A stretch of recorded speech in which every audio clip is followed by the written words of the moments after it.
وعليكم السلام. باشی بخير باشی برای أحوالك چاوێ منی أما أورو لجندي أكو يعني بەری أي كم كسيش واحد نكن زنابت یاخۆ بخێر قوتان اللي الإمام عزيز كودري شعر زاش باشي إلى أكو يعني سەر چاوێ وڵە خۆم خەرشێرە نیمە بە سەوڕاتی مێرانە بس زناتي هەرێوەڵە بس خاني ئەە خانی وجيو مێلێراتی مەشتیاو دەم بە سەزاناتیمە گەنا لەکنەوە نمنیا کۆی نیمە هوار ليريا بەری درين أكويان منطقة روانزي بعام بس بتاعبتي ما بين أكويان همو لقب يعني هي بەری يعني وتجاوز لمنطقة خاينتك ئەری وڵی ئێستانێکە هەیتێن ماری مەم حاجی ئەحمەد محەممەد شەونەری ئەحمەد مازوولە کەس نزانی بلي عزیز مستەفا عزیز مستو أو إخوت بەری ئەوەی باوکە بۆیانە گوتێ عازی مارێکە هەتاوە دەگوڵ عازی کارەبا کەس ناناسی هەرچەندێکە پێی نەخۆش نەبی بەرامبەرمە حیونەبی فات ژناش بەس ناوی ژنا جوان نەبرێم هكذا لقب إخوه خدر کە دوولەن هەبوو عازی خدر وت نەگوڵ خدر کە دوولە نەیانەسان ما أصلا بلي. أو كودري أو شتشي قشتيها حال هەلە قەبان کە دوو دویون ناوت نەگوت بە نەیانەسان ما حزيز بابرن قندي أكويان تيك شو لم يرجع خوي مثلا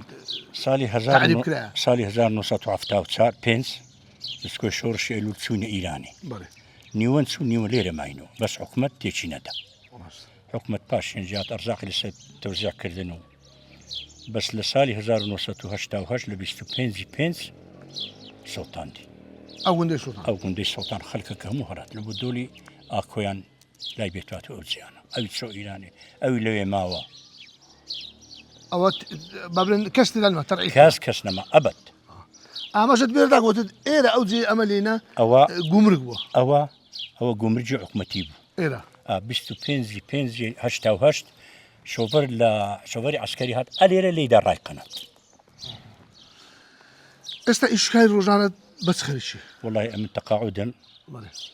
کە مندامی سنگەرێمە بەس ئەسفرێم و ئەگەڕم تۆمبیلیشما ئێستا سەرین تو قلب صاغ أتو ئەمەرمێ لە گەری ئاخوانە سمەنا سردمانة كرديت إستاش كاتي كدري إسرعتك هذه إيرا ناوچەکە مثلا باخچەی زۆرە ڕەزوشتیە چ هەیە ئەمە خۆمنا هەندێکمی هەیە بەس ئەلحەمدوللا ئەمە ڕزنی هەنە لە فەقیانی و لە بنمێردێنە گوندی ئاکۆیە و لە ناو چۆمی ئاکۆشن عیلمی هەناری هێ و ترێ هێ و خۆقەیە بەس ئەو سێ سارانە ئەو نەهامەتیە و نازانم خوالو بەجارێکی ڕاستی ڕانیتەوە بێ بارانەیەوە ئەوی دیکە شەو ئەو سار باران باش بەخوای یەک ئەشتەبان نییە کو هەمووی باران هات هەموو بۆقەکەی ڕزان ئەگە باران نادرێن باران ئێستا ئەگە باران زۆرە ئێستا باران پار نەبوو هیشک بوو لە تێنە هەو سارەکە ئەو پۆخە دەری کردی لە بە زۆری بارانێ هیشک بوو ئەوش مرد ئێستا چ بکەین عیلاج حیلە سەر خوایە باشە ئەوی لای خوای دی ئینشاءالله ڕەحمەتە لێرە زیاتر چ دەکەن وەکو بابن میوەجات وەکو وڵڵا میوەجات وڵڵا ئێستانێکە لە بەو معاشەی هەتا تەماتاش ڕۆ خۆ ناچینە هەموو ماریەک معاشخۆر دوو معاشخۆری هەنا ئینتیزاری معاشەکەن دێنایە ئیدیکەوە چیش ناکە ئەوە خراپە لە بەرەوەی گوند بەوەی جوانە چێر و گۆڵشیانە هەر کەسی لۆ خۆی گەبێ بفرۆشن ئەوە زەحمەتە لۆ خواردنی خوانی هەیە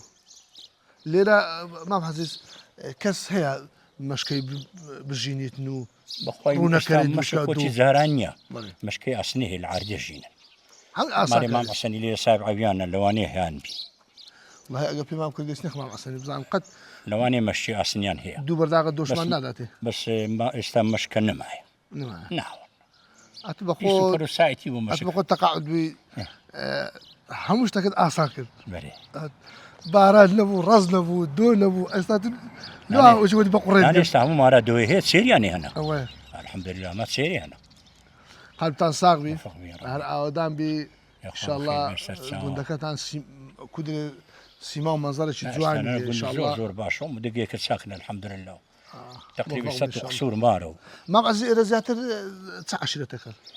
والله ئەمە تابعی ڕوانزینە هەندەکەرێن عەشیرەتی ئاکۆینە هەندەکەرێن بلباسین هەتا ئێستا ڕوون نییە لێنە پرسەنە گوت چێن خەرچی چێن دەنێنا دۆلی ئاکۆیان عەشیرەت و دۆڵەکەی پێ گۆدەن دۆلی ئاکۆینە ئەمە پێ کاتێ لەنەو گوند و گەرەوە و گەرەوانە فەقیان سەران بنمێردایە ئەوانێت ئەو دۆڵە لەو گوندان دۆڵە پێرن دۆلی ئاکۆ